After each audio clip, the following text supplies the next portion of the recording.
Amigos, bienvenidos a su espacio de Reflexineando. Como cada semana, pues vamos a hablar de un tema de interés y esta vez hemos decidido, a raíz del próximo estreno de la versión en live action de Aladino, que está bajo la dirección de Guy Ritchie, pues hablar de este director, un director que a finales de los 90 pues llamó mucho la atención por tener un estilo visual fresco y una propuesta pues bastante interesante y que con el paso de los años se ha ido desdibujando hasta pues acabar haciendo remakes para Disney. Vamos a hablar un poquito del ex esposo de Madonna en este espacio de Reflexineando, así que comencemos. Pues era a finales de los 90, amigos, específicamente 1998, cuando irrumpió en el escenario del cine inglés un director con una pues pequeña, en cuanto a producción se refiere, película llamada Juegos, Trampas y Dos Armas Humeantes. Esta película en realidad se volvió con el tiempo una película de culto, pues porque tiene un tratamiento narrativo y visual pues bastante interesante, bastante peculiar, que consiste en combinar de entrada pues la comedia de situación con las historias gangsteriles, con el ambiente gangsteril.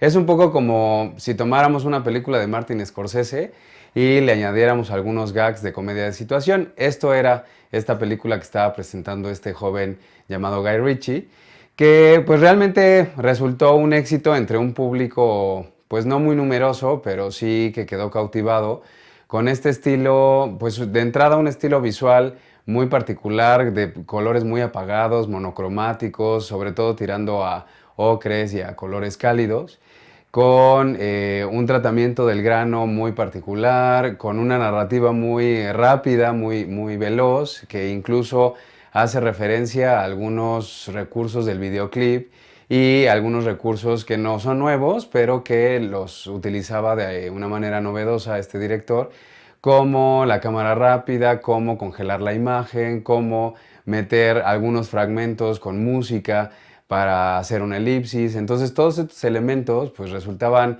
interesantes, repito, sobre todo porque era un tratamiento muy light, ¿no? O sea, a pesar de que es una película, considerando que es un ambiente gangsteril, pues que tiene una fuerte dosis de violencia, pues todo era bastante light, bastante curioso, bastante ameno. ¿Por qué? Pues porque la película se centra en cuatro bribones buenos para nada, pues que se dedican a buscar la forma de ganar dinero fácil.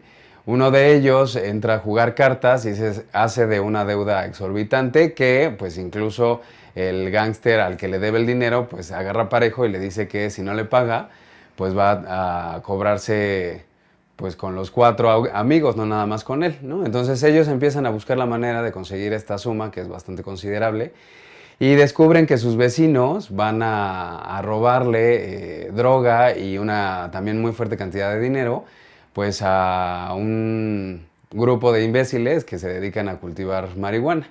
Entonces ellos aprovechan pues para robarles el dinero a los vecinos y ahí se desata pues toda una locura.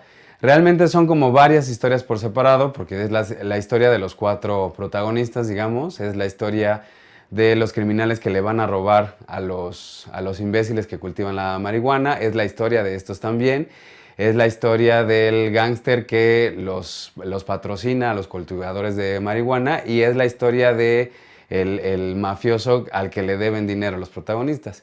Entonces todas van avanzando a la par y al final en la parte del clímax pues es un desbarajuste ahí de situaciones muy interesantes, muy chistosas, que al final pues que no tiene un final como tal porque lo dejan abierto, pero pues parece ser que nadie se queda con el dinero en realidad. Ajá. Entonces, pues esto resultó muy divertido, bastante fresco, era una mirada, creo, sobre todo muy fresca, y que le aseguró de entrada una carrera a Guy Ritchie, que repitió prácticamente la misma fórmula en Cerdos y Diamantes, Snatch, Cerdos y Diamantes, 2 años después. Aquí ya tenía la novedad de que, pues precisamente por el éxito que había tenido su película anterior, pues incluía a Brad Pitt dentro de sus actores, ¿no? Entonces eso ya era un gancho de taquilla per se y sumado con todo lo anterior, pues estaban garantizando realmente pues un número de espectadores bastante considerable.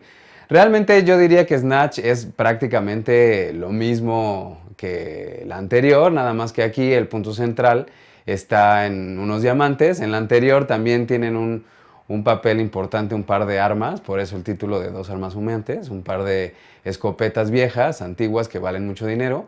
Y en la de Snatch, pues es suplido por unos diamantes, pero la trama es muy similar, el ritmo también, el ambiente y por supuesto el tratamiento cómico igualmente lo fue.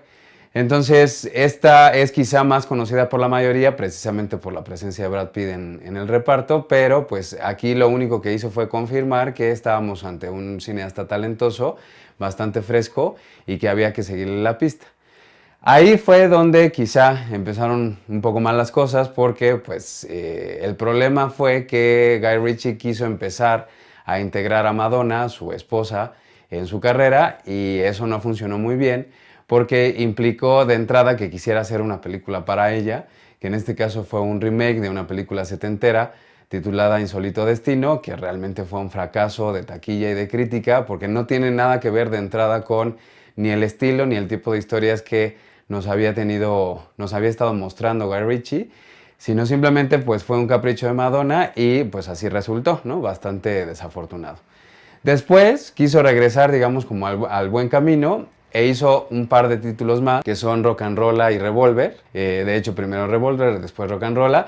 Y ahí lo que notamos es que, aunque sigue siendo el Guy Ritchie de siempre, el que conocimos en sus dos primeras películas y el que nos divierte, la verdad se ha dicho, porque sus películas son muy divertidas, pues se sentía un poco repetitivo, ¿no?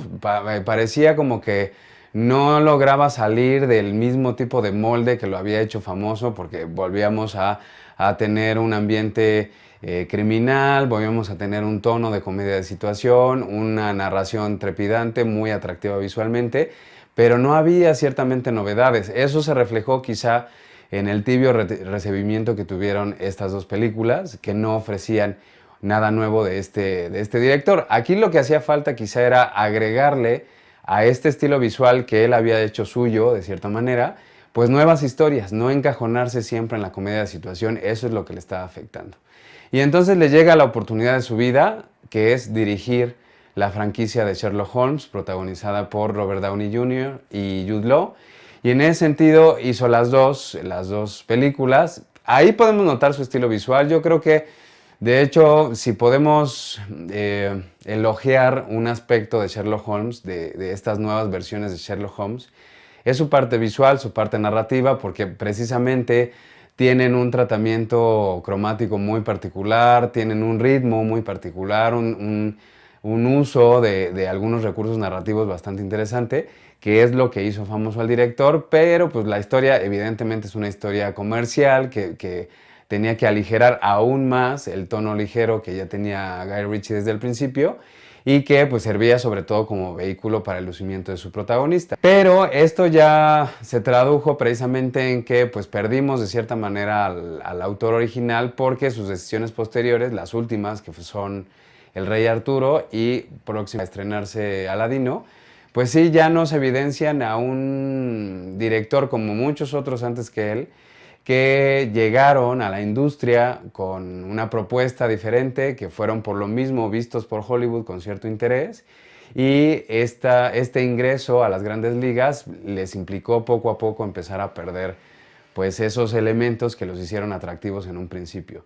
Yo la verdad creo que ya las últimas películas de Guy Ritchie, estas dos últimas, pues demuestran una cierta decoloración, una cierta cara insípida de Guy Ritchie, porque más bien se ha metido ya a los estándares de un cine comercial, se ha olvidado un poquito de experimentar con su narrativa, con su tratamiento formal y pues simplemente se está asegurando de hacerse una carrera pues importante, ¿no? de cierto prestigio en Hollywood, pero no pasa de ahí. Ahí el problema es que tomando decisiones como la de Rey Arturo, pues está metiendo a la fila de directores totalmente invisibles, ¿no? Dentro de la industria, porque fue una película que no resultó un éxito de taquilla, fue una película que tuvo críticas tan mediocres que incluso fue totalmente olvidable, entonces creo que ya este tipo de decisiones no le están beneficiando en nada. El que se ponga al servicio de un producto comercial tan evidente como Aladino, pues hace de entrada que se desdibuje el nombre del autor. Creo que eso es lo que pasó un poco con Tim Burton y Dumbo. Entonces Guy Ritchie ya de cierta manera pasó a formar parte de todos estos empleados de Hollywood que no tienen ni voz ni voto ni rostro reconocible. Échenle un vistazo a los primeros títulos de Guy Ritchie y pues recordemos al gran autor que era y que ahora pues ya finalmente dejó de ser en miras de, pues, de hacer mucho dinero para Disney. Para nuestro epílogo de esta semana, amigos, pues he decidido elegir una película que resulta especial para mí, ¿no? Le tengo un especial cariño. Y no tanto porque sea una gran película, que tiene su valor, creo que con el paso del tiempo lo ha ido demostrando más. Y porque de hecho cumple 25 años este año de haber sido filmada, sino porque incluso me parece muy ilustrativa, es una película muy ilustrativa de lo que implica hacer cine en nuestro país.